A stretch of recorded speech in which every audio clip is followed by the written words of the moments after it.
Hi, this is Ellie with Full Moonlight Tarot 20, and today I feel guided to do a reading for my collective and the fire horse energies that are present from today on. So first, as I'm shuffling the tarot cards, I would like to know what my collective has been shedding, what energies they've been releasing in the year of the snake that just ended yesterday. So let's pull a few cards to see what you have released. For those of you with whom this resonates, this is definitely a reading. If this does not resonate, then maybe the next reading will be for you. But don't try to make it fit. Usually, if other people come up in the reading, like anytime cards get pulled, it should take you to people and situations as I'm explaining. And if it doesn't do that and it doesn't ring any bells, then it's clearly not your reading. So let's see, what have you released in this year of the snake?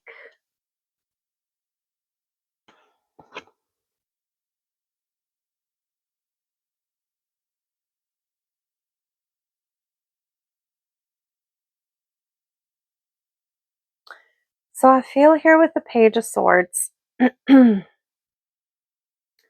of the Swords cards are usually related to truths. This is intellectuality. I think that there were some truths that came up that you had to face. There are some things that maybe you had blinders on. This could have been relationships, this could have been friendships, family, this could be even with the Lovers card here and the Queen of Wands. I feel like maybe there were certain people in your life and you deep down knew that they were no good for you, but you didn't want to let go for whatever reason. Now the Hermit card wanted to come out too. The Queen of Wands is someone who is a very passionate person and can be a bit impulsive too. So I wonder if this is something that you had to face about yourself. Not just that you didn't want to face the truth about people in your life, but some truths about yourself as well, that you were engaging with people in situations that weren't good for you because you wanted to be seen, right? You wanted to feel seen. You wanted to be part of a group. You wanted to feel like you belonged somewhere, because maybe not having that, there might be some deep wounds of abandonment, isolation, things that you really had to work through. And with the Hermit card here, I feel like Spirit actually really put you into a space of isolation where certain people were removed from your life, situations were removed from your life, and you were forced to sit with yourself, and you had to be confronted with all that. You had to work yourself through that.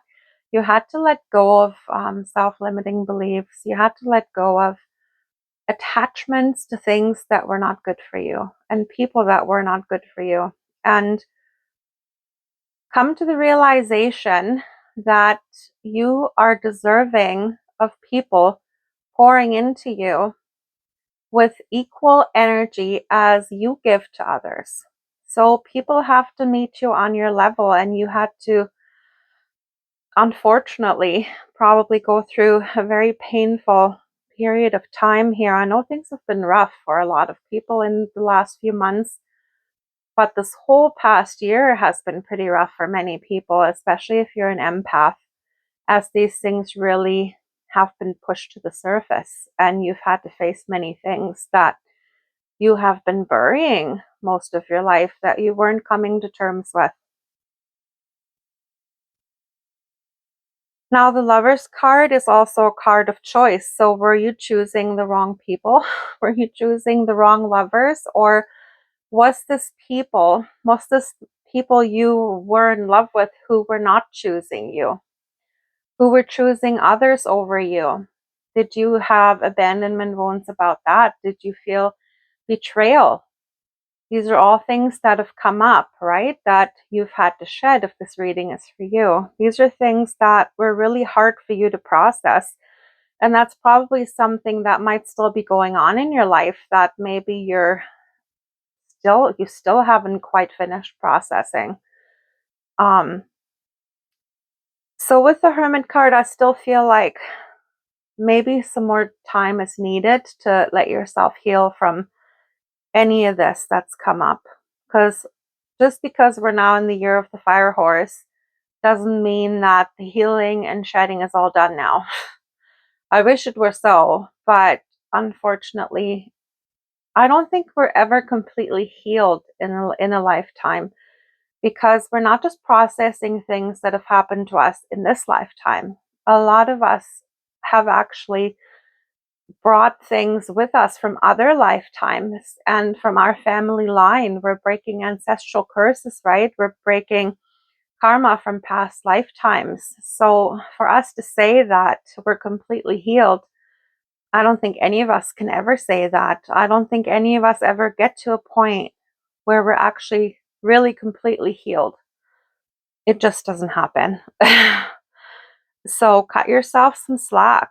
As long as you can feel that now you're at this point where you're coming up for air again, where you feel like brighter things are coming, then know that you feel quite a lot from the past, that you've gotten over some really huge hurdles and things are going to start to look up now.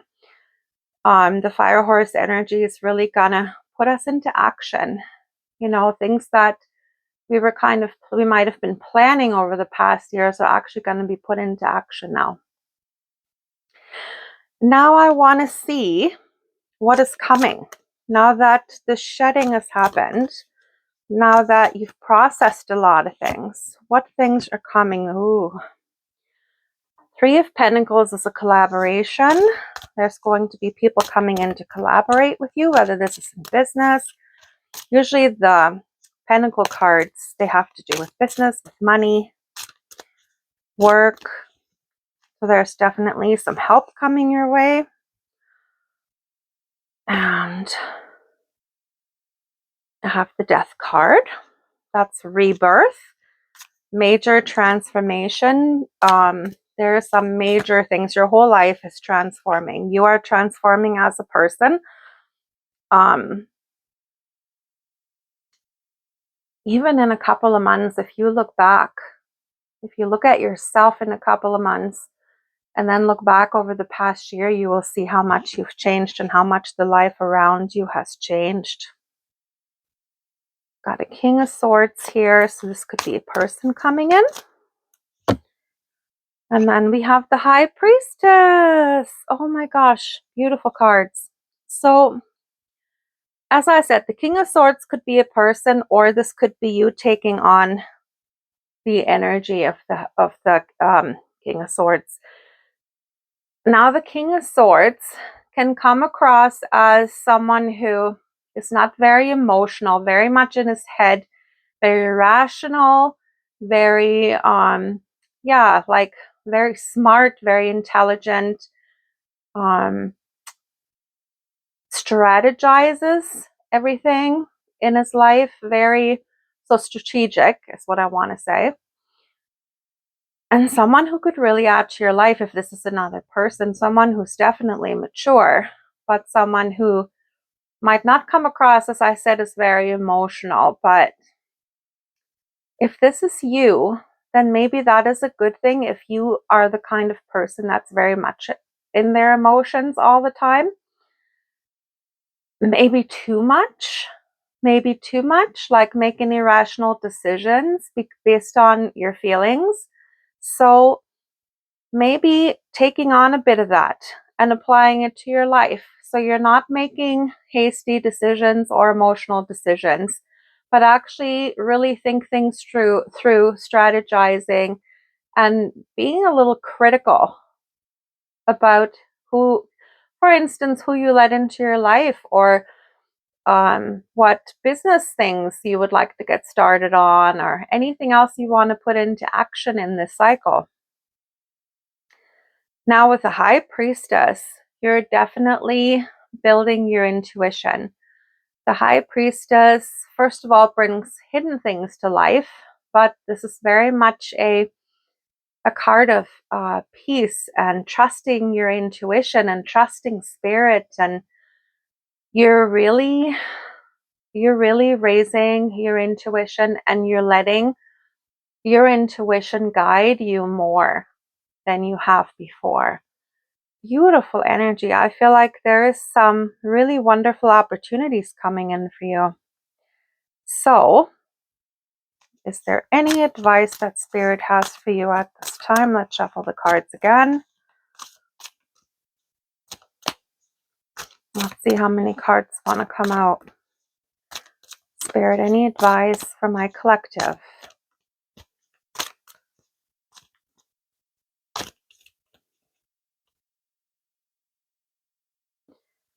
Five of Swords. Ace of Swords. I feel like I want one more. Oh, nope. Two more wanted to come out, and one of them is reversed. Oh, okay. Okay. Okay, Five of Swords, Ace of Swords, the Ten of Swords in reverse, sorry, the Ten of Wands in reverse, and the Fool. So with the Five of Swords, Spirit is warning you away from people who don't have your best interest at heart, but also warning you away from, if this might be you, if there is something you're working towards, to not be, how do I put this? It's like an empty victory kind of energy. So, or this is someone who wants to win at all cost and doesn't care who they hurt in the process. So I don't feel that this is your energy, but Spirit definitely warns you away from people like that. Someone who, if you, for instance, if you want to try to start a business, someone who might be jealous, right? Someone who might be trying to put blockages your way. Ask Spirit for help with that. If you feel that there's people around you who don't have your best interests at heart, ask Spirit to remove them. With the Ace of Swords, that the aces are always new beginnings. And with the Ace of Swords, there's truths that are coming out. There's going to be truths that you're going to be made aware of. And Spirit wants you to follow whatever you find out. Like take the best from these situations, from those truths that are coming in, right? And do what's best for you. Put yourself first over other people. Now that can sound selfish, but honestly, I think it's detrimental to always put other people first. You need to be your biggest advocate. You need to be the one you will pour into the most. Nobody is going to take care of you other than you. So if Spirit is sending you truths about people or situations, then listen to that. With the Ten of Wands in reverse, I feel like Spirit is telling you to stop taking on other people's burdens and to refuse to carry burdens. So try to live more of a free life. Try not to be hampered down by too many things. If you're trying to make your life better, then don't make it more stressful. Don't take on stress that is unnecessary. Don't take on what other people feel like you should take on. And with that, I mean, let's say this is a family dynamic.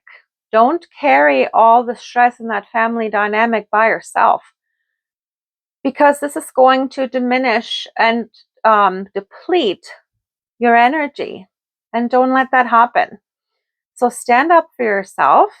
Be very mindful on how much you take on, because as I said, the more you take on, the more stressed you are in your life. the least energy you're going to have, and it'll lower your vibration. So how are things going to take off for you? They won't. You're creating blocks. Now the Fool, I love the Fool card. The Fool card is asking you to trust in spirit and to take a leap of faith. Go after your happiness. Go after your bliss. Don't be afraid of what's going to happen, because if you are afraid of taking any risks, you're always going to stay stagnant. If something feels right, and you will know if it feels right by the way it feels in your gut, if you feel very passionate about something, then go for it. But if you feel red flags, if you feel like something is off, then don't go for it. That is your best navigation system right there. Always ask spirit for help and try. Even if you fail, at least you've tried, because the biggest failure is never trying, because something great might have come out of it and you never even tried. So that is the biggest failure, right? Go after what feels good. Go after what you want. Be passionate, right? Be passionate about life. And I think that's what the fire horse energy is going to really highlight and make you feel in this cycle, that life is not worth living if you're not living it with passion. If you're just going through the day-to-day, blah, blah, blah, same thing every day, that is not a life worth living. You're stagnant. That is stagnant energy. And life is meant to be lived to the fullest. And I'm not saying be toxic and do toxic things. I'm saying go after what makes your heart feel good. Go after what really makes you happy and blissful. Go after those things. And always ask spirit for guidance and assistance and for protection. Definitely with that Five of Swords energy, ask spirit for protection and to keep negative people away from you. But in your gut, you will feel if someone is toxic or not toxic and good for you. You will always feel that. But even so, before you step out of the door in the morning, put that energetic cloak around you, that cloak of protection, and ask spirit to always make sure that you're protected. Ask the archangels to be there to protect you. They will. They're just waiting for you to ask, right? They cannot intervene unless you ask. So anyway, what a gorgeous reading. Done a lot of work, and there are a lot of good things coming. Love that for you guys. Love that for us. Love and light. We will talk again soon.